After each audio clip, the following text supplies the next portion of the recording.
So Marsha, thanks for making some time to meet me today, and it's just Thank you. really interesting, the progress that you've made. What's been happening with the smart meters? How have you been managing to get rid of them for people, and what happened to you yourself? Well, I had mine put in good faith, thinking it was going to save electricity as advertised. Very shortly after I had mine installed, I started to suffer from some very strange symptoms. So, vibrating down my jaw, tingling in my head, hearing tinnitus, but it wasn't. My balance was horrendous. Anxiety was completely through the roof. Okay. A feeling of being unwell, basically. Right. Didn't know what caused it. So I started to do some research and found out that smart meters could cause or can cause all these problems, which it all came in at the same time as the smart meters were put in. Okay. So I contacted my energy supplier and asked for them to be removed. Okay. Also, with my research, you can be more susceptible to breast cancer. Okay. Now I'm high risk breast cancer because my mum was bilateral, which is very unusual. So I contacted EDF and asked to have them removed, explained my situation. The gentleman was very nice and said he would get them removed for me. But I didn't hear anything else.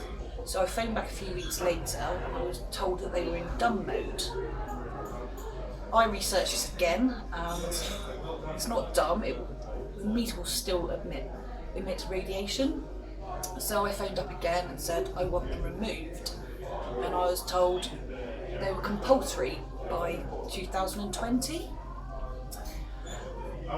Again, I did more research, and then I doubted myself as well, so I actually phoned the Energy Ombudsman. And the lady there said yes, they were compulsory by 2020. So this left me in a bit of a reel. Anyway, I did some more research and found out no, they're not compulsory. Contacted my energy supplier again, who said it had to go to deadlock with the ombudsman, but it could take up to 6 months. Wasn't happy at all. Phoned up again and I insisted I wanted to speak to one of the main directors, Teresa. And I was asked how I knew Teresa. The reason I knew Teresa was because my mum worked for EDF for 20 years and Teresa was very good for her when she had breast cancer. That was denied. So phoned back again and was told they definitely can't be removed. So I said that's fine. I'll get somebody to remove it myself, a proper professional, and I was told that they would cut me off if I did that because it was tampering with their property. So I said that's absolutely fine. I said I'm now charging you £20 storage a day for your property to be on my property. The lady was like gasped. She said you can't do that. I said I can do what I want. If you've got your property on my property, I can charge you. Next day I got a call early in the morning. It was EDF legal team. So I was actually ready for some fisticuffs. And the gentleman was brilliant. He said, yeah, I'll book you an appointment. And within 48 hours they were removed back to normal analog meters. That's amazing. Can I high five you? High five. I was really brilliant. pleased with the result. Yeah. And then by doing that, I've actually gone on to advise people to do the same as me, and they've had their smart meters removed. That's great. So just to summarise, like in a few steps, what should people do? If you were just to summarise in some bite-sized steps, bullet points, what should people do? Make them aware that you do not want it and it's on health conditions. If they say you have to have a doctor's note, no you don't at all. Put all this in email as well so it's backing you up. You can say that you're going to get it change as long as it is by a proper certified, not just a certified electrician, one that actually does smart meters. And if they don't respond to that, just send them an invoice. Great, that's fantastic. Yeah. And how many smart meters have you managed to get removed for friends you've had? It's not just yourself, you had, was it a few others? It's several others. None of my actual friends, but a lady in London, I had her water meter removed. There was a lady who was with British Gas. That lady was distraught because she was profoundly deaf, and they wouldn't respond to her text type. So she gave them permission to speak to me, which I did the next day. And within, I think it was 7 days, she messaged me and said, yeah, they've been removed, got normal analogue ones back. And quite a few people, I'd say about 10 people now up and down the country I've helped out. Wow. 2 being last week, and there's another gentleman who's in contact with me, and yeah. That's really amazing. And the water meter, do they put that outside of your house? So it's like under one of these water hatches or something like It that? was right outside the lady's property. Okay.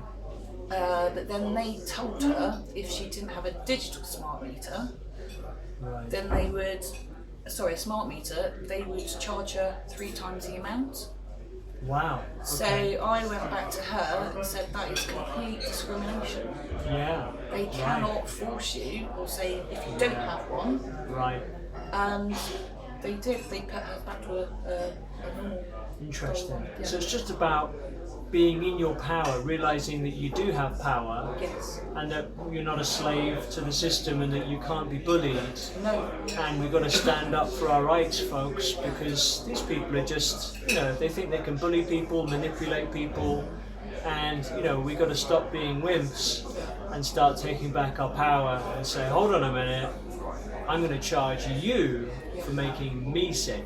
And I think that's a very powerful stand, and I applaud you for that. That's really amazing. It's just basic research. I had Right. a phone call a couple of days ago, cold call from a company. Okay. Do I want a smart meter? So I started asking questions, and they didn't have a clue what I was on about. Wow. And I said, no, thank you very much. Good for you. Good for you. Wow, brilliant. So the water meter, how do you know if you've got one? Do they just install it without notice, or do they have to tell you? They were installing them, I think they were giving notice, Right. but doing it anyway. Even if you said Okay. yes or no, they were doing it anyway. Right. How does it look differently to an analog meter? A I water had meter? never actually seen one. Okay, I've only ever right. seen the analogue. Okay. So I don't know Right. exactly what Yeah, it looks like. that's really good though that you can use it for your smart meter inside and your water meter, smart water meter outside, because there are problems with that. Yes. So that's great. Any other general advice for people, or is that it? That's the main. Yeah. Stand up for your rights. Yeah. Don't be forced into having one. Very interestingly, everyone I know that's had one, their bills have completely risen. Right. Also, if you've got one and you're getting ridiculously high bills, I found out that they're reading all around you. Right. That's right, because they pick up other Yeah. things and dirty electricity from other devices, and that's how Yeah. they're becoming more expensive. There was a guy, Yeah. Terry Stotton, I think, talking about that on the 5G Crisis Summit series with Josh Del Sol. So yeah, that's great. So more power to you folks, and I really hope Marsha's success with these 10 people. Let this multiply now that this is out on YouTube. Get it out there, share it on your Facebook, email it to your friends. Let's finish off smart meters in the UK. No more smart meters. Well done. Give you one more high five. Thanks, well done. John. Great job, Marsha. Thank you. Bye-bye. Excellent.